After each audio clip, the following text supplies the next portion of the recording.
Hello मेरे प्यारे बच्चों, welcome to ours digital. I am Heena Nagdev, your zoology educator. Today we are going to study the topic ECG from the chapter Body Fluids and Circulation. तो चलो फटाफट से शुरू करते हैं विदाउट वेस्टिंग एनी टाइम। तो भैया ECG क्या होता है? ECG is nothing but electrical activity of heart, जिसे हम कहते हैं इलेक्ट्रोकार्डियोग्राम। ओके, वापस हमें हार्ट की जो इलेक्ट्रिकल एक्टिविटी ग्राफिकली दिखती है, इस ग्राफ को कहते हैं इलेक्ट्रोकार्डियोग्राम। और जो मशीन इसे डिटेक्ट करती है उसे हम इलेक्ट्रोकार्डियोग्राफ कहते हैं। मतलब ग्राफ है ग्राम और मशीन है ग्राफ। वापस याद रखना, हमें इलेक्ट्रिकल एक्टिविटी जिस फॉर्म में मिलती है उसे हम इलेक्ट्रोकार्डियोग्राम कहते हैं, और जो मशीन इसे डिटेक्ट करती है उसे इलेक्ट्रोकार्डियोग्राफ कहते हैं। तो ये होता क्या है? देखो, हम हार्ट की इलेक्ट्रिकल एक्टिविटी चेक करके ये बता सकते हैं कि हार्ट प्रॉपरली फंक्शन कर रहा है या नहीं। कैसे चेक करेंगे इलेक्ट्रिकल एक्टिविटी, और कहाँ चेक करेंगे इलेक्ट्रिकल एक्टिविटी? तो हमारे दिमाग में दो ब्लड वेसल्स आती हैं, है ना, कि वेन्स होंगी या आर्टरीज होंगी। कहाँ पे इलेक्ट्रिकल एक्टिविटी देखी जा सकती है? तो समझना, लेट्स से वेन्स। वेन्स हो सकता है क्या आंसर? वेन्स आंसर नहीं हो सकता। इसका कारण है, वेन्स पे हार्ट का प्रेशर कभी आता ही नहीं है। हार्ट जो बहुत फोर्स से ब्लड पंप करता है, ये फोर्स कभी वेन्स पे आता ही नहीं है। तो वेन्स पे तो इलेक्ट्रिकल एक्टिविटी नहीं देखी जा सकती। तो बचा आर्टरी, पर आर्टरी तो डीप रूटेड होती है। चलो माना इसके ऊपर हार्ट का प्रेशर आ रहा है बहुत सारा, लेकिन आर्टरीज तो डीप रूटेड होती हैं, वो तो अंदर की तरफ होती है, तो मैं इलेक्ट्रोड अंदर तो नहीं घुसा दूंगी। तो फिर अभी देखो, हम मूवीज वगैरह तो बहुत देखते, देखा होगा ना मूवीज में से खचाक रिस्ट पे कट मार दिया और मर गया आशिक, है ना। आई एम जस्ट किडिंग, ऐसा कभी भी नहीं करना है। बट ये याद रखना, there are some locations in body जहाँ पे आर्टरीज सुपरफिशियल होती हैं। वैसे तो arteries are always deep rooted, but there are some locations जहाँ आर्टरीज सुपरफिशियल होती है, which includes wrists, there is this temple area, there are ankles in your legs. ठीक है, यहाँ पे आर्टरीज बाहर की तरफ होती है। चेस्ट रीजन में there are some locations, right, जहाँ पे आर्टरीज आर सुपरफिशियल। तो हम इन जगह पे इलेक्ट्रोड्स अटैच करते हैं और इलेक्ट्रिकल एक्टिविटी को मेजर करते हैं। इजी। तो याद रखना, सबसे पहला पॉइंट कि ईसीजी क्या है? We are graphically representing the electrical activity of heart during a cardiac cycle। ठीक है, इसको इलेक्ट्रोकार्डियोग्राम कहते हैं, और जो मशीन इसको डिटेक्ट करी है again, that is known as electrocardiograph. Always remember, the blood vessel that we are detecting it into, this electrocardiogram is detected when through arteries. Arteries of which location? फटाफट से एक बार देख लेंगे, बट बिफोर दैट थोड़ा सा basics देख लेते हैं ईसीजी के। तो देखो, ये वाली जो वेव है, ये जो छोटू सा पहाड़ है, इसको कहते हैं P wave. Alright, P wave represent करता है एट्रिया का डीपोलराइजेशन। तो जैसे मैंने लास्ट लेक्चर में आपको समझाया था कि कोई भी मसल हो ना बॉडी का, वो तभी कॉन्ट्रैक्ट हो सकता है जब उसमें इलेक्ट्रिकल इम्पल्स आए, कोई इलेक्ट्रिकल झटका आए, तो ही वो कॉन्ट्रैक्ट हो सकता है।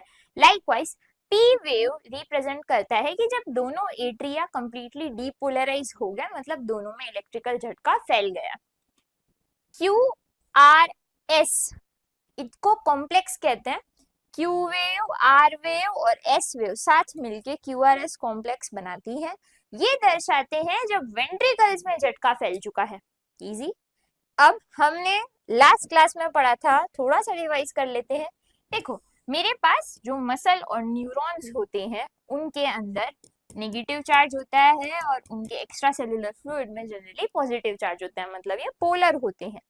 Sometimes it's happen so that जब इनके पास कोई भी इलेक्ट्रिकल इम्पल्स आता है तो चार्जेस रिवर्स हो जाते हैं, राइट, हम कहते हैं ऐसा हो जाता है। पर क्योंकि इनकी लेंथ बहुत बड़ी है, they are longer in size, तो क्या होगा, आगे वाले सेक्शंस तो ओरिजिनल फॉर्म में होंगे, अंदर से नेगेटिव बाहर से पॉजिटिव। अब देखो, चार्ज की टेंडेंसी है पॉजिटिव टू नेगेटिव डायरेक्शन में मूव करना, फ्लो ऑफ चार्जेस को हम करंट कहते हैं, ऐसे डीपोलराइजेशन हो रहा है। But you have to understand कि डीपोलराइजेशन हो जाने के बाद, मान लो ये ए सेक्शन है, ये बी सेक्शन है, सी सेक्शन है, तो इसको वापस अपने ओरिजिनल स्टेट में भी आना पड़ेगा, मतलब इसको अंदर नेगेटिव और बाहर पॉजिटिव होना पड़ेगा, उसको हम रिपोलराइजेशन कहते हैं। और that will be termed as repolarization, तो हमें वापस वो भी करना पड़ेगा। यही सेम चीज यहाँ भी हमें दिखती है। ओके, सो बच्चों याद रखना दैट पी वेव हमें क्या दिखाती है, पी वेव हमें दिखाती है एट्रिया का depolarization. Q R S complex मतलब क्यू वेव, आर वेव और एस वेव, ये हमें दिखाती है वेंट्रिकल्स का डिपोलराइजेशन की झटका वेंट्रिकल्स में फैल गया है। और जो हमारी टी वेव होती है वो हमें वेंट्रिकल्स का रिपोलराइजेशन दिखाती है। तो हमें क्वेश्चंस में पूछा जाता है कि ऐसा क्या इवेंट है जो हमें ईसीजी में नहीं दिखता है, तो हमें एट्रिया का रिपोलराइजेशन देखो नहीं दिख रहा है। ठीक है, हम कह रहे हैं कि ये तो एट्रिया का डिपोलराइजेशन दिखा रहा है, ये वेंट्रिकल का डिपोलराइजेशन दिखा रहा है,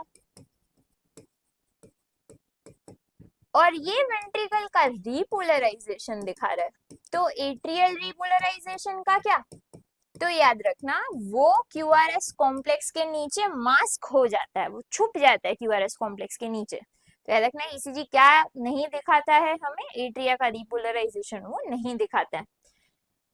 इजी था, बहुत ही इजी था। चलो अब हम जिस मशीन से डिटेक्ट करते हैं उसे हम क्या कहते हैं, इलेक्ट्रोकार्डियोग्राफ। दोनों का एब्रीविएशन ईसीजी ही कहलाएगा। अब हम कहाँ चेक करते हैं, तो देखो अगर नॉर्मल आप चेकअप के लिए गए हो, बस आप नॉर्मली देखना चाहते हो आपकी कार्डियक एक्टिविटी कैसी है, तो सिंपली डॉक्टर 3 जगह इलेक्ट्रोड लगाते हैं, एक रिस्ट, दूसरी रिस्ट और लेफ्ट एंकल। तो आप सोचो ये और एंकल साथ मिला के ऐसे ट्राइंगल जैसा स्ट्रक्चर बनाएंगे, से इथोवंस ट्राइंगल कहते हैं। He was the first person who brought forward this idea. Alright, so याद रखना नॉर्मली जब cardiac activity is not found to be abnormal, doctor ने स्टेथोस्कोप से चेक किया, हार्ट साउंड्स नॉर्मल लग रहे हैं, अगर हम normal ECG, we undergoing normal ECG, तो we check through these locations. अगर इन लोकेशंस पे चेक करके हमें कुछ एबनॉर्मलिटी लगती है तो डॉक्टर डायरेक्टली हमारी चेस्ट रीजन में इलेक्ट्रोड्स अटैच कर देते हैं और फिर वहां से इलेक्ट्रिकल एक्टिविटी, हमें बहुत ही परफेक्ट इलेक्ट्रिकल एक्टिविटी यहाँ से दिखती है। और अब ईसीजी जैसा हमने ड्रॉ किया है उतना सिंपल नहीं होता है। अगर आप लिटरली ईसीजी देखेंगे, it is very hard to interpret कि क्या दिखाना चाह रहा है, because it is very complex. जो बहुत सालों से पढ़ रहे हैं उनको भी it takes time for them to process that as well. But हाँ, हम बहुत बेसिक्स पढ़ेंगे ईसीजी के बारे में कि आप या मैं या कोई नॉर्मल इंसान भी जब ईसीजी को देखे तो ईसीजी को देखे कुछ चीजें तो हम डिड्यूस कर सकते हैं आराम से, तो हम उन चीजों के बारे में पढ़ेंगे। बस एक ये याद रखना, ये नीट में बहुत पुराने टाइम में पूछा गया था, ईसीजी जैसे हार्ट की इलेक्ट्रिकल एक्टिविटी दिखाता है वैसे ईईजी ब्रेन की इलेक्ट्रिकल एक्टिविटी दिखाता है। अपन ब्रेन पे इलेक्ट्रोड्स फिट करके ब्रेन की इलेक्ट्रिकल एक्टिविटी देख सकते हैं। ऐसा करने से ही हमें पता चला था कि ब्रेन के किस रीजन का क्या फंक्शन होता है। जैसे मुझे माता तो नहीं आई होगी कि मुझे पता होगा कि फ्रंटल लोब ये करता है, बोल पा रही हूँ, इससे टेस्ट कर पा रही हूँ, तो मुझे भी पता चला होगा धीरे धीरे कि कौन सा ब्रेन का पार्ट किस एक्टिविटी में इन्वॉल्व है, कैसे ब्रेन पे इलेक्ट्रोड्स फिट किए गए थे और उसकी इलेक्ट्रिकल एक्टिविटी को चेक किया गया था। The device to do that is EEG. अब सिंपल टर्मिनोलॉजीज हमने क्या पढ़ी थी कि हमारा जो पी वेव है ये रिप्रेजेंट कर रहा है एट्रियल डिपोलराइजेशन की झटका एट्रिया में फैल गया। अब लॉजिकली सोचो, अगर ये पहाड़ मुझे और लंबा दिखे तो मैं क्या डिड्यूस कर सकती हूँ कि ज्यादा डिपोलराइजेशन हो रहा है, ज्यादा इलेक्ट्रिकल झटका फैल रहा है ना। तो याद रखना पी वेव एनलार्ज हो गई है, ये क्या दिखाएगा, ऑब्वियसली एनलार्जमेंट ऑफ एट्रिया, कि एट्रिया बड़ा हो गया होगा इसीलिए वो ज्यादा इलेक्ट्रिकल एक्टिविटी दिखा रहा है। अब ऐसा होता है जब किसी का ब्लड प्रेशर बहुत हाई हो जाता है और परसिस्टेंटली हाई रहा तो फिर देर आर चांसेस कि उनकी पी वेव एनलार्ज दिखती है। पर तुम्हारे पास स्टैंडर्ड रेफरेंस थोड़ी ना है। अब कोई इंसान तुम्हारे पास आता है अपना ईसीजी लेके, तो आपके पास उसके नॉर्मल कार्डियक एक्टिविटी का ईसीजी हो और अभी का ईसीजी, ऐसा तो जरूरी नहीं ऑब्वियसली। तो यही तो काम होता है डॉक्टर का, to deduce what is normal and what is abnormal.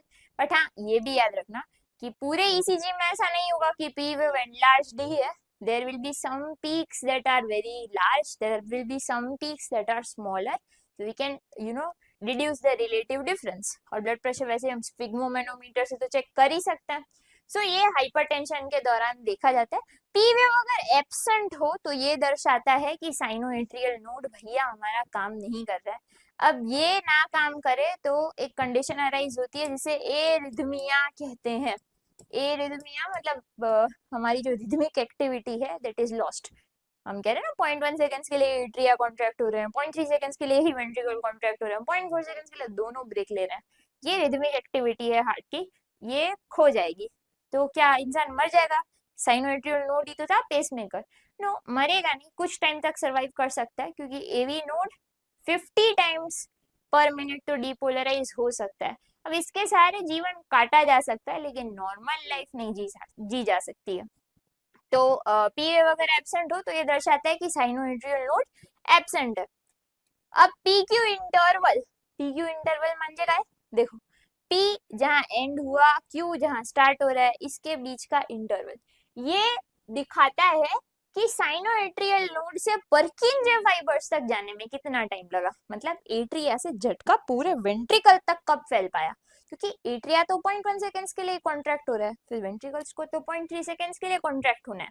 तो this is the time duration that is required for the impulse to reach till Purkinje fibres, जिसके बाद वो डिपोलराइज होंगे, राइट। अगर पीक्यू इंटरवल एनलार्ज है, अगर ये बड़ा हो गया तो ये दर्शाता है कि कंडक्शन में कुछ दिक्कत आ रही है, कि झटका जल्दी जल्दी फैल नहीं रहा है। जो होता है कब? र्यूमेटिक फीवर के दौरान। एक स्ट्रेप्टोकोकस की स्पीशी होती है जो एग्जैक्टली ऐसा एंटीजन दिखाती है जो हमारे हार्ट पे भी होता है। मतलब स्ट्रेप्टोकोकस की एक स्पीशी, अब नाम याद रखना इंपॉर्टेंट नहीं है, बट उसके सरफेस पे जो एंटीजन होता है वो सेम हमारे हार्ट एंटीजन जैसा होता है। तो हमारी एंटीबॉडीज उसको अटैक करने के साथ साथ हार्ट सेल्स को भी अटैक करती हैं। इससे जो बुखार आता है उसे रूमेटिक फीवर कहते हैं। एथेरोस्क्लेरोसिस, ये क्या होता है भाई? अब अगर सेडेंटरी लाइफस्टाइल दिखाएंगे, पूरा दिन पड़े रहना, गेम खेल रहे हैं, वीडियोस देख रहे हैं यूट्यूब के, फिजिकल एक्टिविटी नहीं कर रहे हैं, अगर सेडेंटरी लाइफस्टाइल हो जाती है, बहुत फैट और शुगर वाला खाना खाते हैं, तो देयर आर चांसेस दैट हमारी वेंट्रिकल्स में जो ब्लड सप्लाई करती हैं, जो हमारी वेंट्रिकल्स में ब्लड सप्लाई करती है, वो वाली आर्टरी ब्लॉक हो जाए। ब्लॉक किसके कारण हो जाए?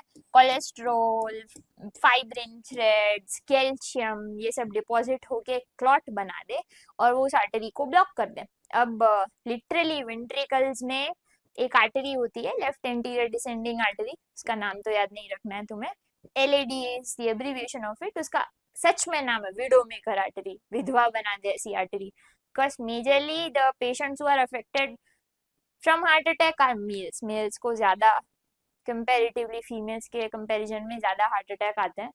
तो लिटरली इसको विडो मेकर आर्टरी कहते हैं, क्योंकि अगर ये ब्लॉक हो जाए फैट ग्लोब्यूल की वजह से, मतलब ये प्लाक कहते हैं बेसिकली इसको, ये जो जम गया है यहाँ पे, तो ये जम जाए तो हार्ट के मसल्स को ऑक्सीजन नहीं मिल पाता है। ऑक्सीजन नहीं मिलेगा तो वो एटीपी नहीं बना पाएगा, एटीपी नहीं बना पाएगा तो कॉन्ट्रैक्ट नहीं हो पाएगा, कॉन्ट्रैक्ट नहीं होगा तो हार्ट अटैक आ जाएगा, राइट। और फिर कार्डियक अरेस्ट आ जाएगा, मतलब heart will stop beating, right. Atherosclerosis is the starting of it.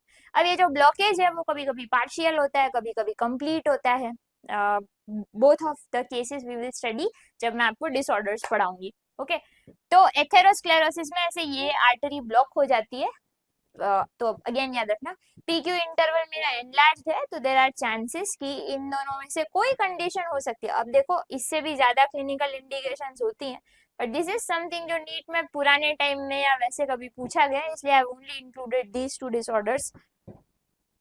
Then QRS complex की बात करें तो जैसा मैंने समझाया, ये दिखाता है वेंट्रिकल का डिपोलराइजेशन।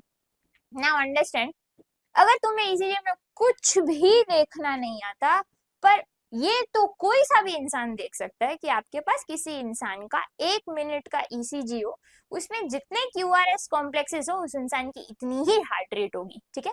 तो the number of QRS complexes present in an ECG is directly equivalent to the heart rate of that individual. Alright, तो ये याद रखना कि जितने हमको कुछ भी ना आता तो हमको ये तो पता चली जाएगा कि उस इंसान की हार्ट रेट क्या है. ऑलराइट, अब ये जो वेव्स होती है ना, नीचे की तरफ कोई वेव आ रही है मतलब वो नेगेटिव डायरेक्शन में जा रही है, और ऊपर की तरफ कोई वेव जा रही है तो पॉजिटिव डायरेक्शन में जा रही है.